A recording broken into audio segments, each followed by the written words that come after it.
Happy birthday.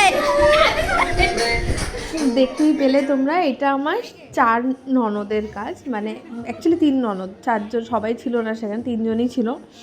তখন রাত্রির 12টা বাজে, সবাই মিলে হট করে এসে আমাকে উইশ করেছে। যদিও বা সারপ্রাইজটা আমি বুঝে গেছিলাম, বাট এটা ছিল কালকে রাত্রির 12টার সময় ওরা আমাকে গিয়ে ডেকে নিয়ে আসে। আমি উপরে এসে দেখি এত সুন্দর ডেকোরেশন করেছে। হ্যাঁ, সারপ্রাইজ হচ্ছে কিছু একটা বুঝতে পেরেছিলাম, বাট ডেকোরেশনটা তো দেখতেও পাইনি, আইডিয়াও করতে পারিনি কেমন করেছে।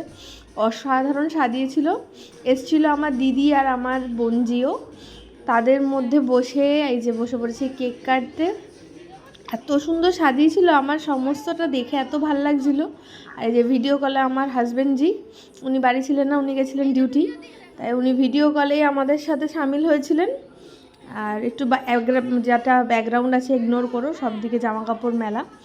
আর এই যে ওরা এনেছিল কেকে লিখিয়ে এনেছিল বৌদি, যেহেতু এটা ওরা এনেছিল। নর্মালি কেউ আমাকে বৌদি বলে ডাকে না, ডাকে ওরা আমাকে ববিদি বলে, কিন্তু এই অফিসিয়াল ডেগুলোতে ওরা বৌদি নামটাকে মেনশন করে, কারণ যেহেতু ওদের বৌদি হই। আর এই যে মাটু, ওখানে ননদগুলো কেউ মুখ দেখায়নি ভিডিওতে, কারণ ওরা সবাই ঘরের ড্রেসে ছিল, যদিও বা আমিও নাইটি পরেই ছিলাম। এই যে এটা হচ্ছে কেক, আর এই যে ডেকোরেশনের আলাদা করে ফটো দিলাম, জাস্ট দেখো কি সুন্দর সাজিয়েছে। জানিও কেমন লাগলো। বাই।